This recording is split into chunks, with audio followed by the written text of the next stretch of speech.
Buenas tardes, este es un video para el doctorado en administración de IEXPRO. Esta es la perspectiva de la prospectiva y tomo referencia del maestro Yuri Servolov. ¿Cuál será el futuro del futuro? O sea, si quieres conocer el presente, más bien el pasado, mira el presente, que es su resultado. Si quieres conocer el futuro, mira el presente, que es su causa. Eso diría el Buda. Bueno, primero, ¿cuál es la historia de la prospectiva o cómo se ha enfrentado el ser humano al futuro o a lo largo de la historia? La evolución de la preocupación del ser humano por el futuro es en los últimos 4,5 milenios. Esto es decir, o sea, había posiciones místicas, ficción proféticas y enfoques sistemáticos y participativos. De 2500 años a 1700 años, primero antes de Cristo y después de Cristo, dominaron las posiciones místicas, el interés por el futuro. Estaba poblado de oráculos, brujos, místicos, adivinadores, profecías, horóscopos, bolas de cristal, cartas, etcétera. De 1700 a 1950 dominó la ficción profética, la llamada ciencia ficción.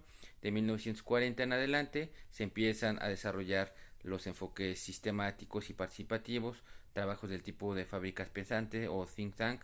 La perspectiva se vuelve un asunto serio, científico y estratégico, incluso de supervivencia para las grandes potencias y organizaciones.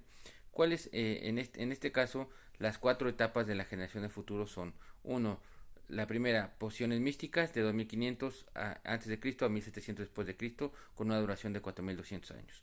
La segunda generación, una ficción profética de 1700 a 1950, con una duración de 250 años. La tercera generación, enfoques sistemáticos y participativos de 1950 a 2070, calculan una duración de 120 años. Y la cuarta generación que se ve futuro es un enfoque karmático en la construcción del futuro. Y va o sea, es lo que está actualmente, ¿no? ¿Cuál es el cronograma de la prospectiva en los estudios del futuro? Primeramente, 3,5 milenios, oráculos, brujos, adivinos, horóscopos, brujos, magos. Esto es, en estos 4200 años destaca la aparición del I Ching, del oráculo de Delfos, de las profecías de la Biblia, de los mayas y las de Nostradamus, la utopía de Platón, Tomás Moro, la nueva Atlántida de Francis Bacon. El ser humano se asoma al futuro, pero lo hace tímidamente de la mano de los dioses sin otra herramienta más que su imaginación. Las posiciones místicas, según Tomás Miklos y María Elena Tello, son tres: la apocalíptica, que ésta se caracteriza por un rígido dualismo entre este mundo y el próximo, así como por su fatalismo y el distanciamiento de los quehaceres terrenales. Por otro lado, esta está influida por las religiones orientales y se crea una compleja organización en la que participan seres angelicales y demoníacos. La teológica es la segunda posición mística.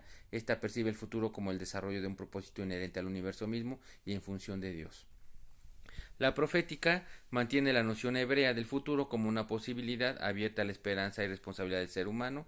Las profecías de los hebreos eran un medio para motivar al pueblo a cambios de conducta, pues planteaban que el futuro podía ser logrado por el hombre, si bien en apego a sus creencias religiosas, pero pues esto era así, ¿no? La preocupación no científica por el futuro, oráculos, adivinos, brujos, sacerdotes, hechiceros, chamanes, astrólogos, horóscopos, elaboradores de cartas astrales, lecturas de café, de la palma de la mano, lecturas de tarot, etcétera. O sea, Miklos y Tello dicen que no hacen otra cosa que tratar de predecir y advertir sobre el futuro. Buscan signos en las estrellas, las cartas, el café, los gallos, las conchas, etcétera. Esto propiciaron el surgimiento de creyentes convencidos, escépticos, polemistas, oponentes y fanáticos.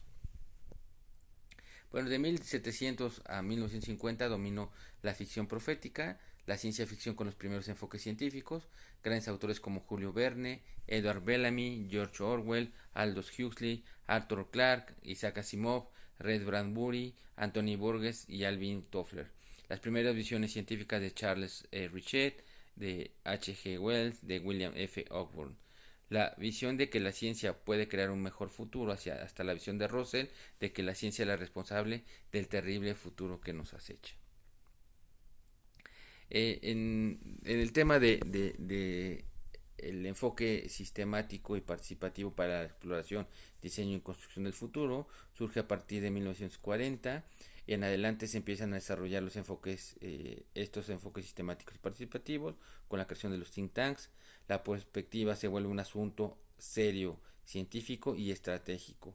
De ahí también el tema de la administración estratégica, incluso de supervivencia para las grandes potencias, y esto era a cargo generalmente por el ejército, ¿no?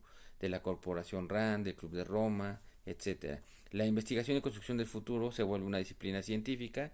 Sus predicciones son base de políticas nacionales y mundiales. H. Arnold, el comandante de la Fuerza Aérea de los Estados Unidos, plantea la necesidad de llevar estudios a cualquier costo.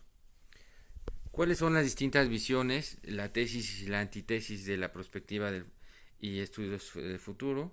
Es la visión de la providencia divina contra la visión apocalíptica del fin del mundo, la visión de que nuestro futuro está en manos de los dioses versus la visión de que el futuro está en nuestras manos, la visión de que la ciencia y la tecnología va a salvar al mundo y resolver cualquier problema contra la visión de Russell de que la ciencia es la responsable del futuro terrible que nos acecha.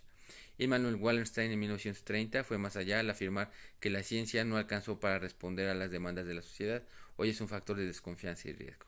La visión de Malthus en 1798 y la del Club de Roma en 1972 de que el aumento constante de la población generará hambre, miseria y desolación contra la visión de que el conocimiento y la tecnología resolverá cualquier problema de comida, energía o cambio climático. Estos de Condorcet, H. G. Wells y Toffler. La idea de que el futuro puede predecirse, de que dominó la época precientífica de la prospectiva y de los estudios del futuro versus el planteamiento de que el futuro no puede predecirse pero sí diseñarse, esta fue planteada por Olaf Helmer y Norman Dalkey, creadores de la técnica Delfos.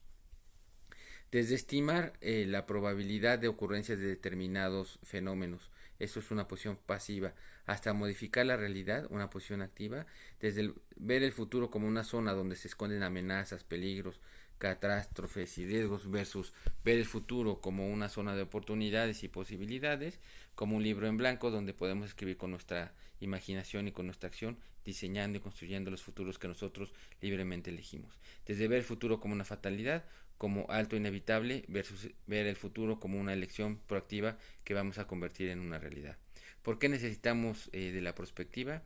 Pues es una realidad más compleja, incierta, multicausal y caótica, un agotamiento de los enfoques tradicionales. ¿Dónde se construye el futuro? En la mente de los actores. Esto es, son ellos quienes los pueden visualizar, diseñar y construir. Si no lo hacen, entonces están renunciando al futuro, que pueden soñar y crear. Entonces son víctimas del futuro y no amos de su destino. Sin embargo, cuando nuestros paradigmas nos ciegan ante el futuro, cuando nuestras emociones perturbadoras o perturbadas nos hacen temer al futuro, podemos asumir comportamientos irracionales e incluso perjudiciales. La clave es entrenar la mente para cambiar nuestros paradigmas, desarrollar tolerancia a la vaguedad, a la incertidumbre y a la complejidad y a la impermanencia.